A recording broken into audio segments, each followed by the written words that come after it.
한 청년이 아버지가 돌아가셨어요. 그래서 유품을 정리하다 보니까 낡은 가죽 수첩 하나가 발견됐어요. 뭔가 해서 뒤져보았더니 일기장이었어요. 아버지의 일기장인데 그가 태어나서 아버지가 돌아가신 날까지 그 일기를 썼는 거예요.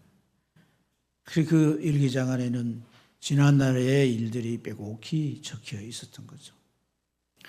그 내용을 자세히 보니까 오늘 우리 아들이 태어났다. 너무 감사하다. 또 뒤져보니까 오늘 우리 아들이 대학 시험에 떨어졌다. 지방에서 울고 있다. 나는 문 앞에서 나도 울었다. 또 보니까 아들이 첫 출근이다. 아들이 어떻게 회사를 갔는지 너무 궁금해가지고 몰래 가서 아들의 뒷모습을 봤다. 그 아들 향해 내가 축복해 주었다. 아들은 아버지가 너무 무심하고 그리고 뭐 이렇게 자기에게 이렇게 따스하게 대해주지 않는 것 같아서 자기 자신에게 별로 관심이 없는 분으로 알았다. 그런데 그 일기를 보면서 그러지 않았다.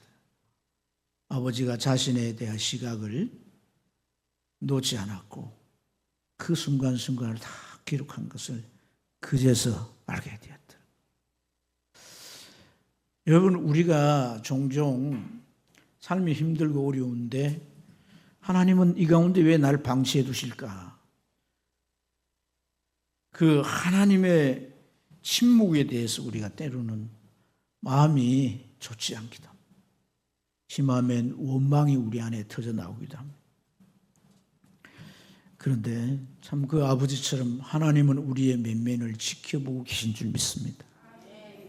그리고 하나님이 그 손길이 정말 그에게 미쳐야 될 때, 우리에게 미쳐야 될 때 그 순간 하나님은 결코 놓치지 않습니다. 그냥 지나가지 않는 줄로 믿습니다. 희대의 설교자 찰스 스푸천 목사님은 하나님은 우리가 가장 연약하고 또 너무너무 외로울 때 우리의 그 거친 돌베개를 하늘문으로 바꾸신다. 아마 오늘 우리 같이 나오는 이 야곱의 돌베개를 생각하고 그런 표현을 썼던 거죠. 그냥 잘 깎여진 돌도 아니고 거친 돌이 그걸 베니까 머리에 이게 돌이 튀어나온 부분이 찔러가지고 얼마나 힘들겠어요. 그런데 그 거친 돌베개가 하늘문을 여는 할렐루야, 그러한 장면으로 전환되는 은혜가 있다. 사랑하는 여러분, 오늘 저와 여러분의 야곱의 얘기를 통해서 참 언제나 우리와 함께 하시고 또 우리가 어떤 위기 가운데 있을 때 찾아오시는 하나님을 만나길 원합니다. 야곱이 요즘 말로 하면 집돌이에요. 무슨 돌이? 집돌이 특징이 뭐예요? 집 안에만 뱅뱅 도는 거예요. 그래서 집안에 뭐 어머니 밥하면 가서 도와주고, 청소하면 설거지 해주고, 40년 동안 집돌이 노릇을 했어요. 장가도 안 가고 40년 동안 이 집돌이를 이렇게 했는데 오늘 야곱이 이 집을 떠나게 되는 거예요. 집을 떠나서 800km나 먼, 걸어가면 한 달 이상 40일 정도가 걸릴 먼 곳으로 지금 떠나는 거예요. 이 멀리 떠나는 일은 야곱에게 있어서 모험인 거예요. 그리고 그 당시는 혼자서 이 길을 가는 게 매우 위험해요. 노잣돈을 노리고 강도들이 습격을 하는 거예요. 뿐만 아니라 명수들이 오면 어떻게 곰이나 사자가 오면은 잡아먹힐 수도 있는 거죠. 이런 이제 모험을 할 수밖에 없었던 것은 팥죽 한 그릇에 형의 장자맹물을 빼앗더니 형의 그 마음에 재산이 혹시나 이 야곱에게 갈까 해서 죽이려고 마음에 결단했다. 아버지 어머니 이삭과 리브가 이 사실을 알고 우리 죽으면 틀림없이 에서가 야곱을 죽일 터인데 이 아이를 안전하게 피신시켜야 되겠다. 그래서 하란의 외삼촌 집으로 가라고 부랴부랴 막 야간 도주하듯이 야곱이 이렇게 가게 되었던 거예요. 그런데 그 먼 길을 가다 보면 동네를 만나면 들어가서 여관이나 이런 데서 유숙할 수 있지만은 길가에 가다가 해가 지고 날이 어두워지면 길가에 노숙을 해야 되잖아요. 참 위험하죠. 그런데 야곱이 상황이 이제 노숙할 수밖에 없는. 가도 마을이 없고 날은 어두워지고 걸어갈 수가 앞이 캄캄해서 그래서 주변에 좀 편편한 데를 이제 자리를 깔고 그리고 또 보니까 길다란 돌이 하나 그걸 이제 들어다가 돌베기를 하고 누웠어요. 누워서 잠을 정하는데 피곤하잖아요. 도망쳐 나올 때 얼마나 긴장을 했겠어요. 그래서 몸도 마음도 피곤해가지고 이리 뒤척 저리 뒤척하는데 그 야곱이 자신의 처지가 문득 보여지는 거예요. 야곱이 참 형님 속에서 장자권 한번 빼앗으려다가 되려 그냥 집에서 쫓겨나는 상황이 됐으니까 참 자기 처지가 얼마나 한심하고 처량했겠냐. 이 야곱의 마음에 들어오는 것은 40년 동안을 집에서 그 부모 사랑 속에 부유함 속에 이렇게 지내다가 이제 정말 이 한 번도 가보자 외삼촌 집을 가게 되고 그리고 이 노숙하는 이러한 상황에서 자기 마음 안에 밀려오는 생각이 뭐겠어요? 아, 나는 이제 혼자구나. 나를 사랑하고 나를 위해서 모든 걸 아낌없이 쏟아부었을 때 부모님도 내게 때문에 외삼촌 집에 가지고 외삼촌이 어떤 사람인지 식구들이 어떤 사람인지 모릅니다. 내일을 알 수가 없어요. 미래가 불투명해요. 그러니까 걱정이 먹구름처럼 밀려오는 거예요. 오늘 이런 상황 가운데서 여러분 참 자신을 생각하고 이게 지금까지 어두운 밤과 같은 앞날인 거예요. 얼마나 막막하고 얼마나 참 이 몸은 고달프고 내일은 캄캄한 암흑 같고 그 마음이 얼마나 우울하고 힘들겠는가. 여러분 사람이 지금까지 다니던 길이 아니고 새로운 길을 갈 때 그 사람이 만약에 막 흥분돼 있고 얼굴이 환하고 막 노래를 휘바람을 부르고 막 이렇게 막 의기양양하게 가는 것은 이 사람이 뭐예요? 가는 곳에 자기의 모든 게 뭐 돼 있다는 거예요? 보장되어 있는 거예요. 내일이 보장되어 있는 거예요. 내일이 자기가 살아갈 모든 게 다 이제 확보가 되어 있는 거예요. 그럴 때 그 사람은 막 기분 좋게 희망차게 막 걸어갈 수 있는 거예요. 근데 야곱은 지금 목숨을 부지하기 위해서 도망치신 거잖아요. 그런 노잣돈만 겨우 준비해가지고 가는데 그런 그 미래를 예측할 수가 없는 거죠. 사실 부모님이 이렇게 등떠미를 가라고 하니까 가게 되지만은 그 형과의 관계가 그렇지 않고 또 부모님이 가라 하지 않았다면 그는 절대로 집을 떠나지 않았을 거예요. 제가 어느 글을 보니까 그 젊은이들 가운데 캥거루족이 있대요. 이 캥거루족은 성인이 됐는데도 대학 졸업하고 다 했는데 집을 떠나 독립하지 못하고 부모에게 의존해 사는 거예요. 근데 통계청에서 이런 사람들 통계를 해보니까 45% 50% 두 명 중에 한 명꼴인 거예요. 근데 이런 현상이 우리나라만 있는 게 아니라 미국이나 서구에도 있다는 거예요. 근데 신캥거루족이 생겼다는 거예요. 이 신캥거루족은 뭐냐면 이렇게 얹혀 살려고 하는 게 좀 미안하잖아요. 그러니까 생활비를 대는 거예요. 관리비도 좀 되고 알바 해가지고 그렇게 해서 되고 있는데 사실 청년들의 취업 문제가 심각한 문제잖아요. 이런 심각한 문제, 걔네들 독립하고 싶지만 부모에 얹혀 사는 그 마음의 고달픔이 얼마나 크겠어요. 함께 살 수가 없어 떠나는 야곱이나 또 정말 떠나서 독립하지 못하는 그런 참 이 시대의 젊은이들이나 어찌 보면 뒤집어 보면 같은 마음에 무거운 짐이 있다는 생각이, 미래가 보장되어 있지 않는 거예요. 내일이 없는 거예요. 여러분 젊은이들만 그렇습니까? 우리가 참 이것저것 하면서 분주히 살아가지만은 삶의 무게는 점점 우리를 짓누릅니다.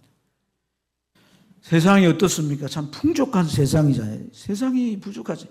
전에 돌아가셨지만 진해침례교회 목회하던 강승석 목사님이 늘 하시는 얘기가 있어요. 이제 지방에 하고 식사를 식당에 가서 이렇게 차려서 먹으면 하시는 말씀이, 그분이 이제 평양 출신이에요. 이북 출신인데 만석군이 이렇게 먹지는 못했다 그래요. 만석군이. 그러니까 얼마나 풍족합니까? 먹을 거 입을 거 그야말로 부족함이 없는 그런 시대에 사는데 삶은요 써보려 하면 남지도 않고 우리의 통장은 항상 고갈되어 있습니다. 저는 가장들이 혼자 벌어도 가족들을 다 건사했어요. 부부가 벌어도 늘 부족한 거죠. 남아야 뭐 내일도 대비할 거 아니겠어요. 그런 중에 우리의 삶이 참 마진이 없는 삶을 계속 살아가면서 더 안타까운 것은 우리 인생이 점점 소진되어 간다는 거예요. 더 잘 살아보기 위해 더 하면서 우리가 달리는데, 이 달리기를 하는데 1분에 호흡에 이 심장이 16번 뛰면 정상이래요. 그런데 만약에 30분 이상 넘어가면 과호흡이 돼가지고 얼마 못 가 주저앉는다는 거예요.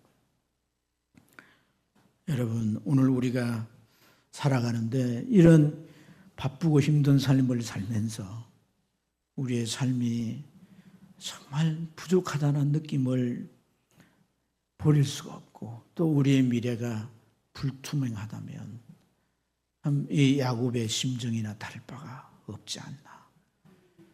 여러분의 내일은 어떻습니까? 어쩌다 보니 열심히 이걸 해결했는데 그래서 이제 살아가면 될 것 같은데 또 저게 이제 또 문제가 되어서 우리 앞에 이렇게 고개를 내밉니다. 어떤 문제는 내가 해결할 수 없는 영역의 거예요. 그래서 우리 인생이 참 뜻대로 될 수가 없구나. 옛날 찬양 가사인데 복음송 중에 하나인데 그런 가사가 있어요. 내일 일은 나 몰라요. 하루하루 살아요. 불행이나 여행함도 내 뜻대로 못해요. 험한 길 가도 끝이 없고 고뇌요. 이 노래를 지으신 분이 안희숙이라는 분이에요. 안희숙 여사라고 그러는데 이분은 일제강점기 때 감옥에 투옥이 됐어요. 그래서 6년 가까이 감옥살이를 했는데 이분이 유학을 갔다 온 교사였는데 일본이 이제 신사참배를 강요하니까 신앙에 있어서 그건 용납할 수가 없었던 거죠. 그래서 반대하다가 감옥에 갇힌 거예요. 엄청난 고문과 고통을 받는데 사형 집행할 날 얼마 앞두고 바로 8월 15일 맞은 거예요. 그 석방이 됐어요. 그래서 이분을 살아있는 순교자라 그래요. 나라가 해방되고 이제 더 공부해야 되겠다. 미국에 가서 공부하다가 김동명 목사님이라는 분을 만나가서 결혼을 해서 LA 하는 침례교회를 세웠어요. 지금은 그 교회가 아주 큰 교회로.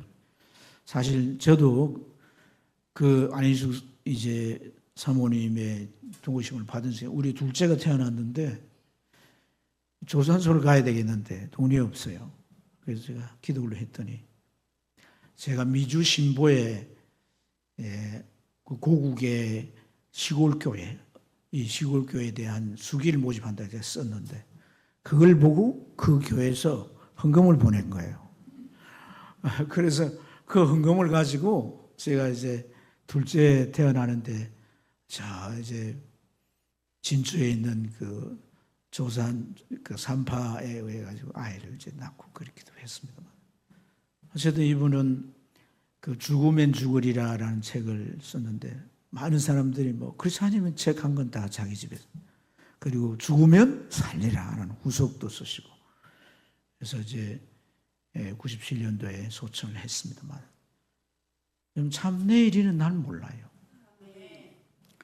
이 가사대로 정말 우리가 어떤 계획을 세워도 이랬으면 좋겠다는 마음을 가져도 내 뜻대로 돼요, 안 돼? 안 돼요, 내 뜻대로. 일도 내 뜻대로 안 되고 사람도 내 뜻대로 안 돼요. 자녀도 내 뜻대로 안 돼요. 내 뜻대로 되는 게 별로 없어요. 예. 하루하루 사는 거예요. 오늘이 선물이다. 하나님의 선물이다. 하나님의 시간일 뿐이다. 하나님 주관해 주시고 인도해 주세요. 최선을 다해서 살면 주님이 우리를 인도해 가실 줄로 믿습니다. 여러분, 야곱은 이렇게 뒤척이다 잠이 들었는데 잠이 들 무렵 꿈을 꾸게 돼요. 갑자기 하늘 문이 열리더니 하늘 저 높은 곳과 이 땅바닥으로 사다리가 하나 쭉 내리는 거예요. 그래서 사다리가 하나 쭉 내려가지고 꿈에도 저게 뭐지? 웬 저 긴 사다리가 놓였지 하는데 그 다음에 또 다른 장면이 착 비치는데 그 사다리에 천사들이 내려왔다 올라갔다 그러는 거예요. 아, 저분들이 천사들인가 보네. 왜 저분들이 내려왔다가 올라갔다 하지? 그래도 궁금해서 또 바라보고 있는데 또 장면이 탁 바뀌더니 그 사닥다리 위에 하나님이 서 계시는 거예요. 와이고, 저분이 하나님이시구나. 우리 할아버지에게 들었던 하나님, 우리 아버지에게 들었던 하나님, 우리 할아버지 아버지가 제단에 제사를 지내면서 여호와여 여호와여 그랬던 그 하나님이네. 그렇게 느끼는 순간 하나님께서 이 야곱에게 말씀하시는 거예요. 나는 여호와 아브라함의 하나님이 너희 아버지 이삭의 하나님이니라. 이제부터 내가 내 하나님이 될 것이다. 하나님 그렇게 말씀하시는 거예요. 그러시면서 하나님 말씀하시기를 너와 내 자손에게 복을 주어서 이 땅이 다 네 땅이 될 것이다.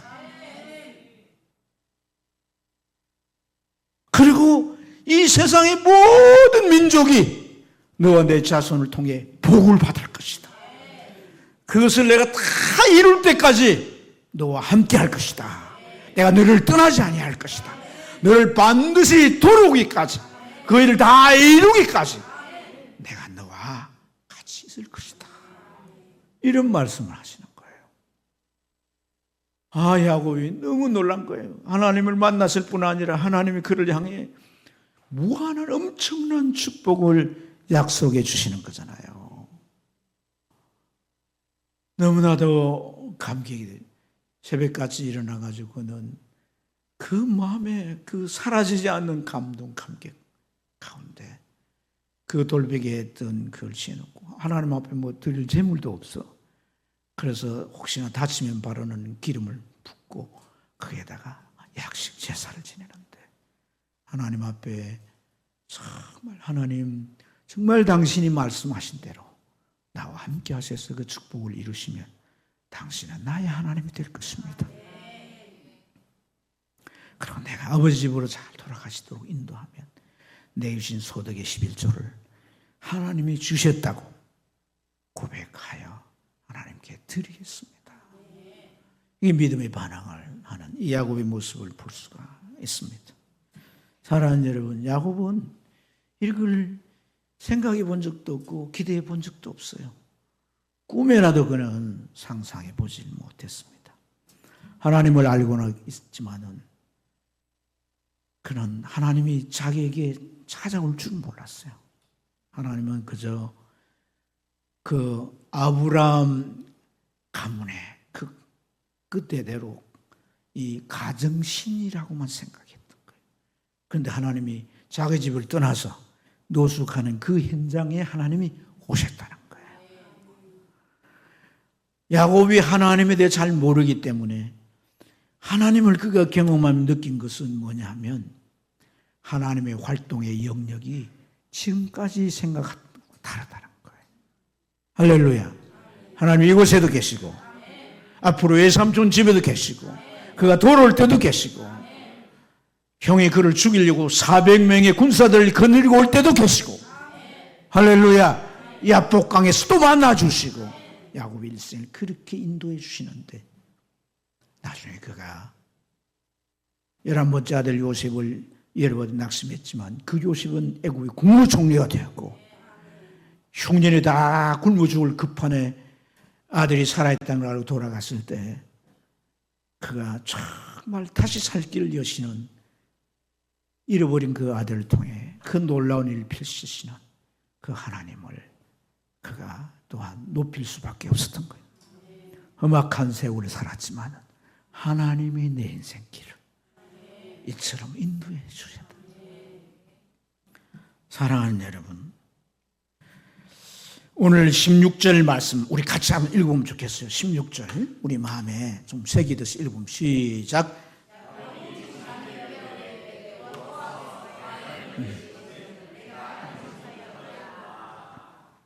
여호와께서 과연 여기 계시거늘. 오늘 설교의 제목이기도 합니다. 몇 가지 중요한 사실을 우리가 깨달을 수 있겠습니다. 첫째는 하나님이 과연 여기에 계신다.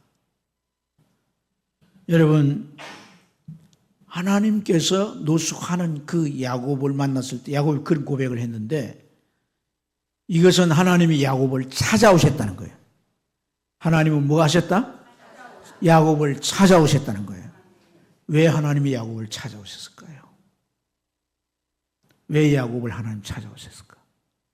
야곱은 이제 언약의 사람이 됐기 때문에, 언약의 백성이 됐기 때문에, 언약 백성, 하나님의 언약 백성이 뭐예요? 예수 그리스도를 통해서 보내셔서 구원하시겠다는 언약, 그 약속이 야곱에게 주어졌다는 거예요. 그리고 그 12아들들에게 주어지고, 할렐루야, 유다의 후손을 통해 예수 그리스도가 오심으로 그 언약이 이루어진 거예요. 우리는 야곱은 그것이 이룰 것에 대한 하나님의 약속을 미리 받았지만 우리는 그 약속의 실체 되신 예수 그리스도를 우리 마음속에 모시고 살아가는 줄로 믿습니다. 예수님을 내가 만났어요. 영접했어요. 예수님 내 삶에 계시는 거단 말이에요. 예수님이 내게 계시면 하나님은 언제나 나에게 찾아오시는 거예요. 여기에 찾아오시고, 할렐루야. 그래서 내 집에만 있는 하나님 줄 알았더니 여기도 계시네. 교회에서 하나님이 계신 줄만 알았더니 하나님은 내 삶의 일터의 현장에도 계시네. 아, 믿음 좋은 어떤 성도에게만 하나님이 있는 줄 알았더니 믿음도 없는 나에게 하나님이 찾아오셨네. 하나님이 이렇게 여기 계시구나. 사랑하는 여러분, 우리는 언약이 이룬 자들이기 때문에 그 언약의 실체가 되신 예수 그리스도가 우리 안에 계시기 때문에, 할렐루야. 예수님 믿습니까? 예수님 마음에 오셨습니까? 예수님 여러분에게 계십니까? 하나님은 그 눈길을 떼지 아니하시고 우리를 살펴보요. 두 번째는 여러분, 언약 백성에 대해서는 하나님이 세상 어디에 있든지 불꽃 같은 하나님의 눈길은 그를 향하고 있다는 거예요. 아멘입니까? 여러분, 야곱이 이게 지금 하란으로 가는 이 길에서 이제 노숙하는 이러한 이 장면만 하나님이 보셨을까요? 지금까지 야곱의 삶의 상황 모든 걸 다 보셨을까요? 모든 걸 하나님이 보셨다는 거예요. 야곱의 모든 행동만 아니라 그 마음 상태도 보셨다는 거예요. 야곱의 그 공고한 마음, 미래에 대해서 너무 불안해하고 초조해하는 이런 야곱을 하나님은 다 보셨다. 마음과 심정과 폐부를 살피시는 하나님, 우리 속의 깊은 뜻까지도 다 아시는 하나님, 그 하나님이 야곱을 보시고 내가 찾아가야 되겠다. 야곱을 내가 좀 만나야 되겠다. 할렐루야. 야곱을 이렇게 주님 좀 찾아오신 거예요. 출장 오신 거지.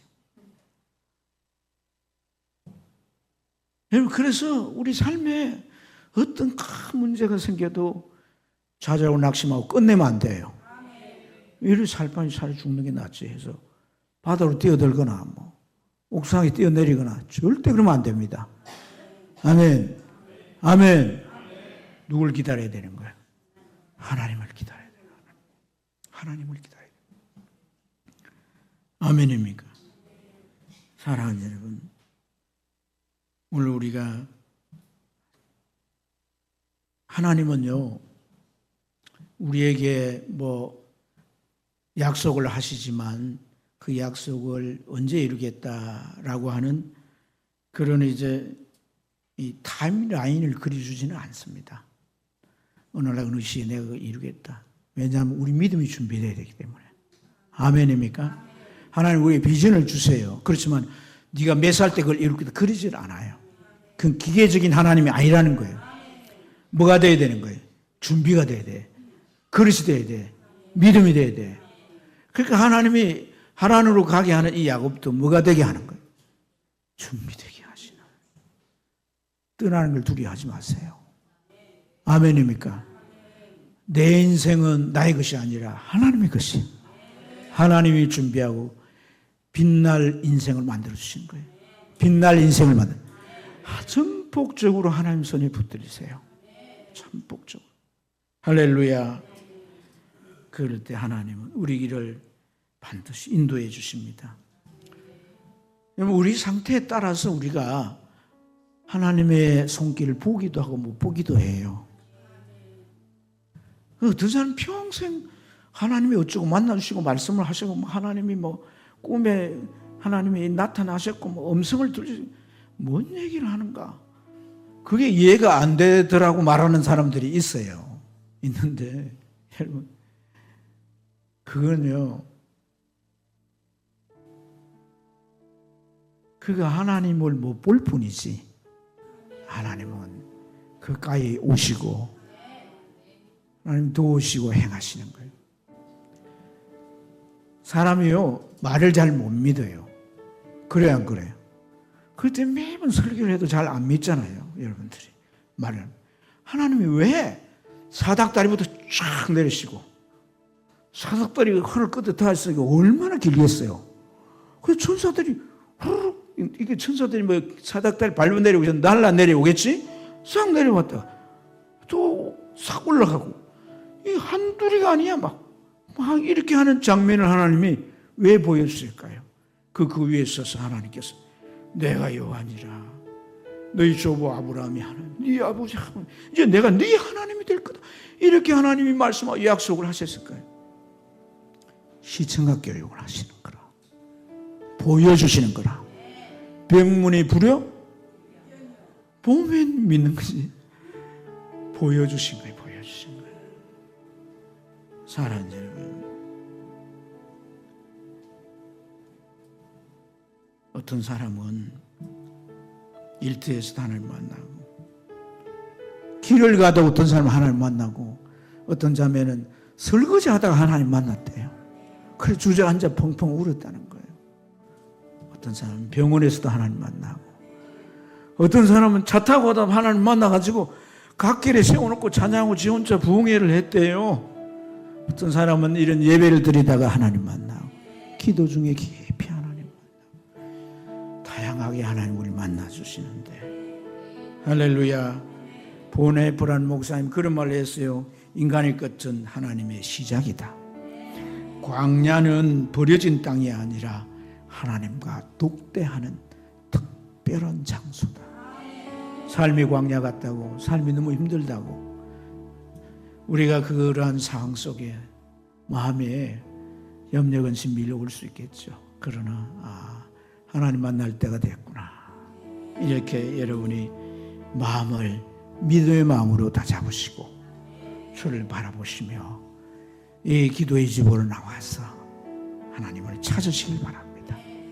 하나님 만나주시고 여러분 인생길을 인도해 주실 줄 믿습니다.